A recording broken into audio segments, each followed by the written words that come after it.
Bonjour à tous et à toutes. Aujourd'hui, je vais vous montrer les règles du jeu de dames.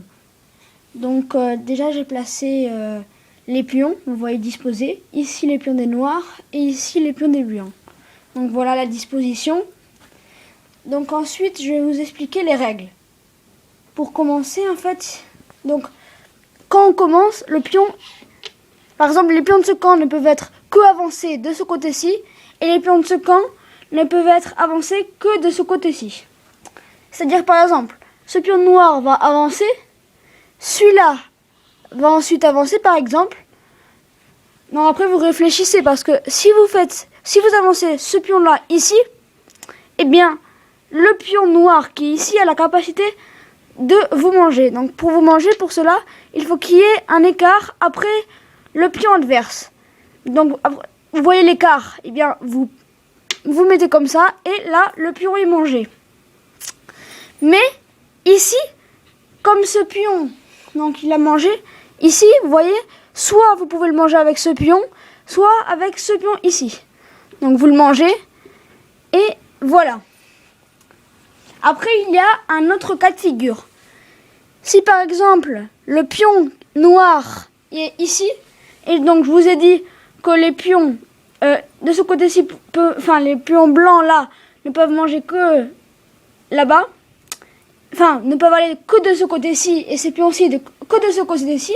Mais, par exemple, si un pion adverse est dans le camp et que lui, vous allez dire là, mais ça veut dire que là, ils peuvent pas le manger. Mais si, en fait, ce pion-là peut manger en arrière. Ça veut dire qu'il peut manger en arrière et voilà. Et si, donc voilà, par exemple, si, là, voilà, vous voyez, ici, ce pion-là aussi peut manger en arrière. Donc, je crois que ce sera tout. Après, vous développerez vous-même votre stratégie. Par exemple, vous prenez vos pions, vous essayez de faire des bases sécurisées pour pas vous faire manger. Voilà. On bouge. Après, vous avez votre stratégie. Et à la fin, quand par exemple, un pion blanc qui est ici arrive ici, eh bien, vous mettez un autre pion blanc qui a été mangé par-dessus. Et ça donne une dame. Et une dame... Bon, par exemple, s'il y a ici, la dame peut aller partout. Elle peut se déplacer loin. Elle peut donc manger comme ça. Elle doit pas faire une case comme des petits pions. Elle peut manger directement comme ça. Elle peut se déplacer sur tout le truc. Mais bien sûr pas en circulaire, juste comme ça. Après, c'est à tour de l'autre. Après, ensuite, il y va. Et ainsi de suite. Donc voilà, je vous ai expliqué le principe des règles du jeu de dames. J'espère que cette vidéo vous aura plu. Je vous dis à très bientôt. Au revoir.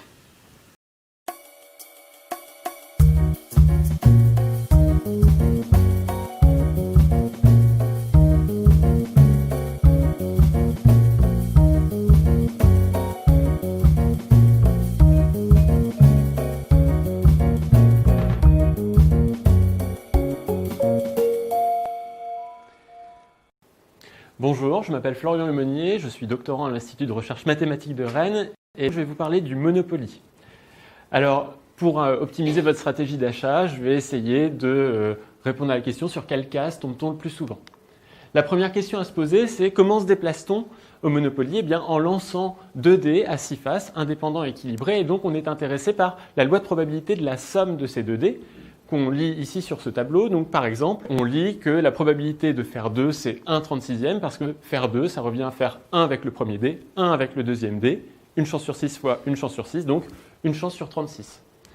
Je numérote les cases, la case départ c'est la case 0, la case 39 correspond à la rue de la Paix, et je peux dire que la probabilité que x1 égale k, c'est pk qu'on lit dans le tableau, où x1 c'est la variable aléatoire qui correspond à la position de mon pion après un lancer de dés.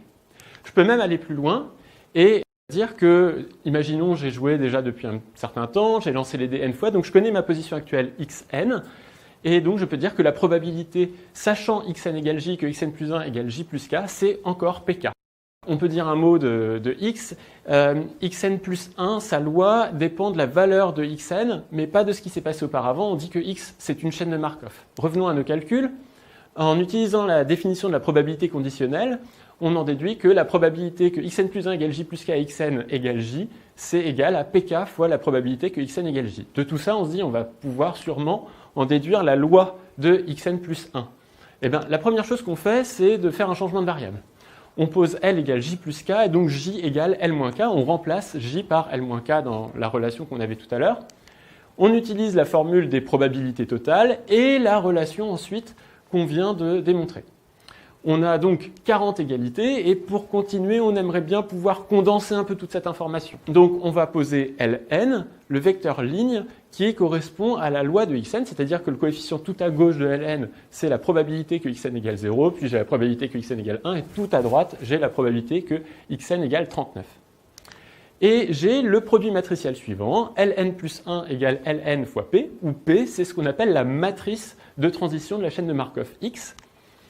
Et P, c'est cette chose-là. Alors, c'est une très grosse matrice avec 40 lignes et 40 colonnes. À chaque ligne et à chaque colonne, j'associe une case. Donc, tout en haut, j'ai la case départ, la ligne du bas, c'est la rue de la Paix. La colonne de gauche, c'est la case départ. Et la colonne de droite, c'est la rue de la Paix. Et comment est-ce que je lis les choses dans cette matrice de transition? Eh bien, si je regarde le coefficient qui correspond à la ligne de la case départ et la colonne de l'impôt sur le revenu, la case 4, eh bien, je lis P4, ce qui veut dire que j'ai une probabilité P4, c'est-à-dire 3 sur 36, de passer immédiatement de la case départ à la case impôt sur le revenu. Donc, si je reviens à mes calculs, Ln, c'est Ln-1 fois P, Ln-1, c'est Ln-2 fois P, je peux continuer comme ça, et Ln, c'est L0 fois P puissance n. Et là, on est content parce qu'on connaît P et on connaît aussi L0. L0, c'est la distribution de la position de mon pion avant d'avoir lancé les dés, donc c'est probabilité 1 sur la case départ et 0 partout ailleurs. Le seul problème, c'est qu'on n'a pas calculé P puissance n. Mais c'est pas si grave, parce que quand n tend vers l'infini, Ln, on sait que ça tend vers mu, qu'on est capable de calculer par d'autres moyens, que P puissance n, ça converge vers la matrice dont toutes les lignes sont égales à mu, et en plus, cette convergence est très rapide à l'échelle d'une partie de Monopoly. Donc, dans notre exemple, on va dire rapidement que Ln, c'est à peu près égal à mu, et mu, on obtient la probabilité uniforme, c'est-à-dire une chance sur 40 pour chaque case. Alors, le Monopoly, c'est quand même plus compliqué que juste le déplacement d'un pion sur un plateau de 40 cases. Notamment, on a des cartes chance, cases de communauté qui correspondent à des cases où on tombe dessus et on doit parfois se téléporter sur la rue de la Paix, sur la case départ. Donc ça change un peu la matrice de transition. On a aussi une règle qui nous dit que si on fait 3 doubles consécutifs, alors on va directement en prison. Donc X tout seul, ça n'est pas vraiment une chaîne de Markov. Il faut qu'à côté, je compte la longueur de la série de doubles en cours. Donc c'est XD qui est une chaîne Markov. Ma matrice de transition sera bien plus grosse. Et puis, il faut faire un double pour sortir de prison plus rapidement. Ça modifie encore un peu la matrice de transition que voilà. Alors, elle est énorme, hein, 120 cases, 120 lignes, 120 colonnes. Donc, je l'ai représentée avec des couleurs. Le bleu marine correspond à la probabilité 0. Et puis, le bleu devient clair, vert, jaune, orange, rouge quand la probabilité augmente. On remarque qu'on a toujours cette grosse diagonale qui correspond au déplacement par les dés. Et puis, plein d'autres choses, notamment une colonne continue qui nous indique qu'à chaque instant, on a une probabilité non nulle d'aller en prison. Mais ce qui vous intéresse, c'est ça, c'est la distribution des cases au Monopoly. Et on constate qu'il y a une case sur laquelle on passe le plus de temps, c'est la prison, mais le problème, c'est qu'on ne peut pas l'acheter. La case qu'on peut acheter, sur laquelle on passe le plus de temps, c'est l'avenue Henri Martin. Et de façon générale, je vous recommande d'acheter les monopoles orange et rouge. Notamment, il s'avère particulièrement rentable de posséder un hôtel sur la place Pigalle. Merci pour votre attention.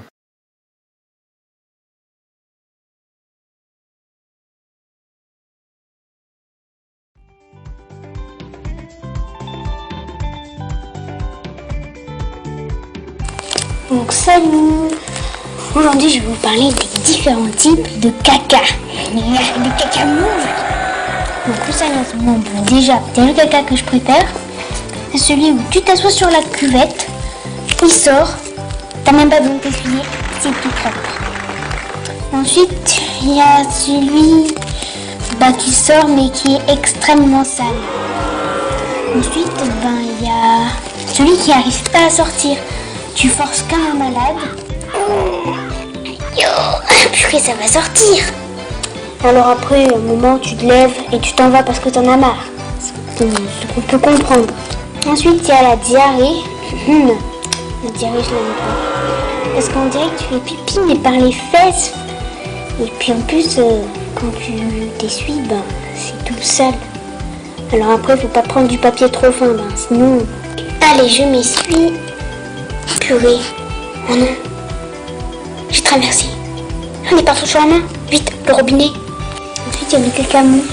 C'est le caca que quand il sort, il est tout moelleux. Bon, voilà, c'est une petite vidéo, les différents types de caca. Bon, ben voilà. Allez, bye bye. Abonnez-vous surtout. Oh.